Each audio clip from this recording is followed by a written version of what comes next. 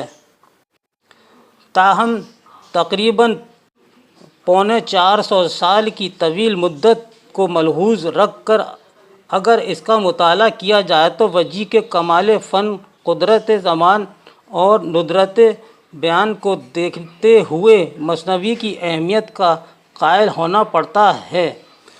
شرح شعر کے باب میں ملا وجی نے جو کچھ اظہار خیال کیا ہے اس سے اس کی بہترین تنقیدوں صلاحیتوں کا پتہ چلتا ہے۔ اس کے نزدیک شعر سلیس ہونا چاہیے، خیال میں کچھ نہ کچھ نزاکت ہونا ضروری ہے۔ اچھا شعر وہ ہے جس میں الفاظ اور معنی میں ایسی ہم آہنگی ہو کہ دونوں مل کر ایک ہی معلوم ہو۔ معنی کی مثال ایک حسین و جمیل محبوب کی سی ہے اور ایک الفاظ کی مثال سنگار کی سی۔ اگر کوئی محبوب خوبصورت بھی ہے تب بھی سنگار کرنے سے وہ نور نور کا مصداق ہو جاتا ہے۔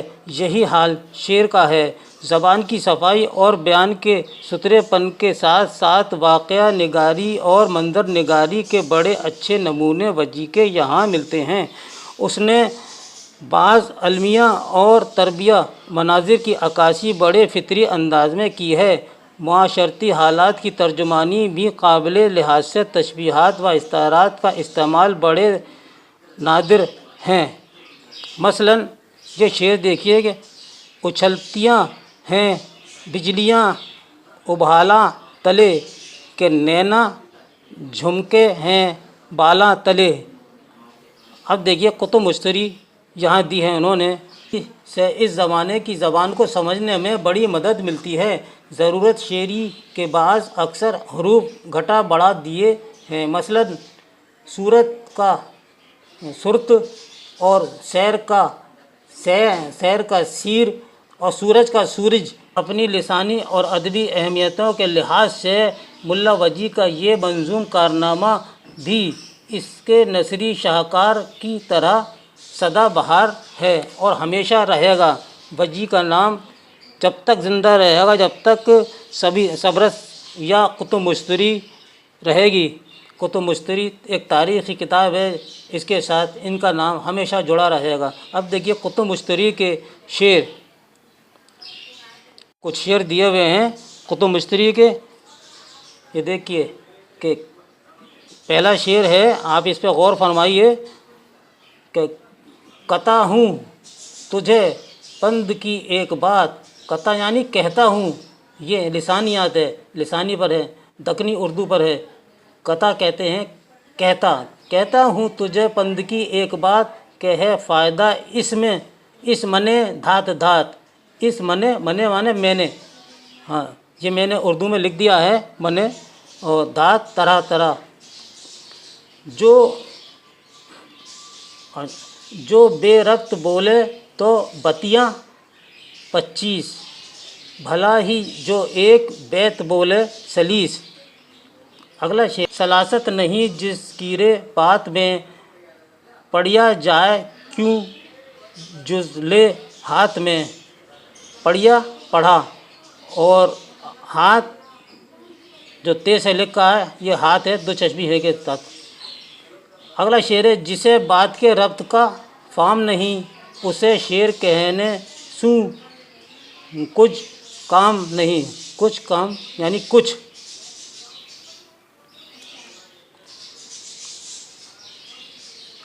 اگلا شعر ہے، نکر تو لئی بولنے کا ہوس، اگر خوب بولے تو یک بیت بس۔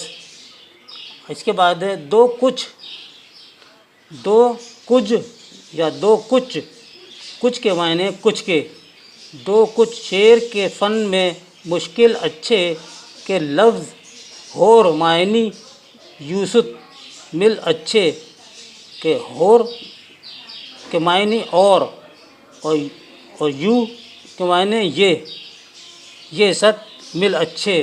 اسی لفظ کو اردو میں کہیں گے کو، لفظ اسی لفظ کو شعر میں لے آئیں تو، یعنی اسی لفظ کو شعر میں لائے تو کا معنی ہے تو، لسانی میں تو اور اردو میں تو، یہ لکھا ہوا ہے، آپ اس کو دیکھیے گا اچھی طرح کہ لیا جائے یعنی لیا جائے مطلب لایا جائے، کہ لایا جائے، لیا جائے یہاں تو اردو میں کہیں گے لایا جائے، استاد جس لفظ کو کا کو آخری ہے، اگر فام ہے شعر کا تجھ کو چنے لفظ لیا مانے لایا، چنے لفظ لایا اور معنی بلند۔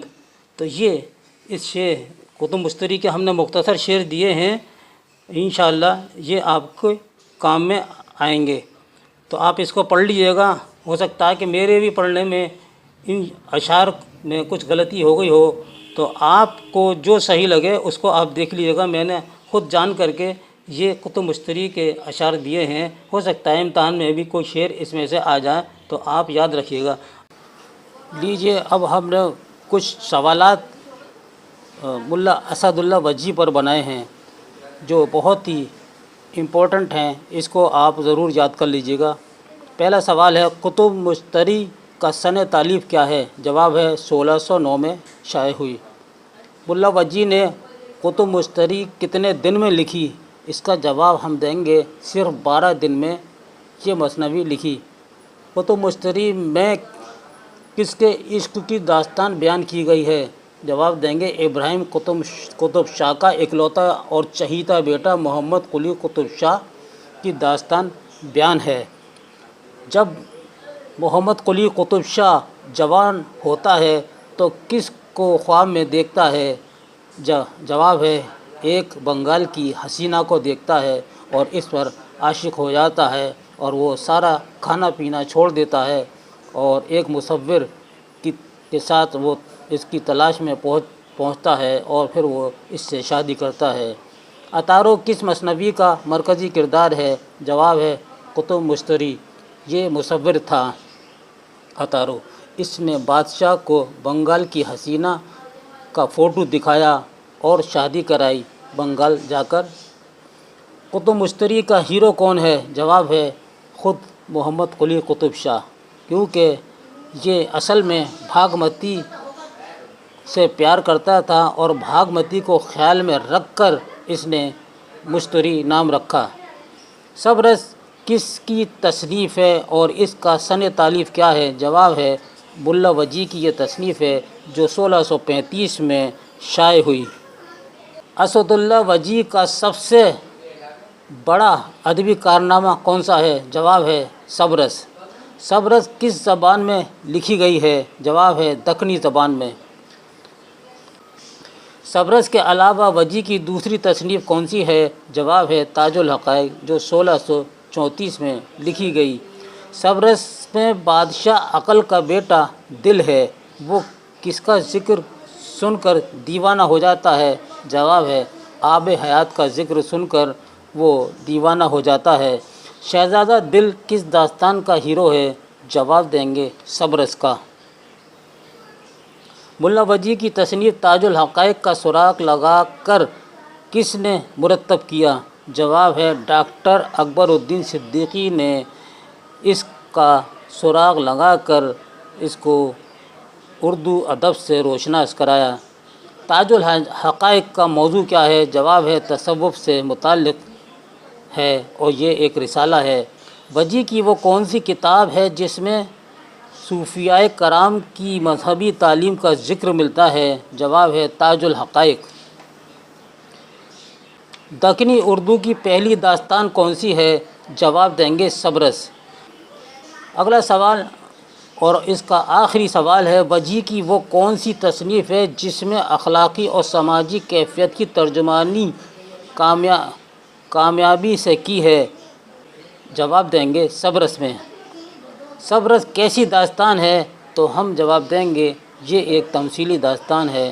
تو دوستو یہ تھا ہمارا آج کا ملا اسد اللہ وجی پر ویڈیو یہ آپ کو کیسا لگا۔ امید ہے کہ آپ کے امتحانات میں بے حد مفید اور کارآمد ثابت ہوگا۔ اس کے ساتھ ہی اپنے دوست محمد خورشید خان کو اجازت دیجیے۔ اللہ حافظ۔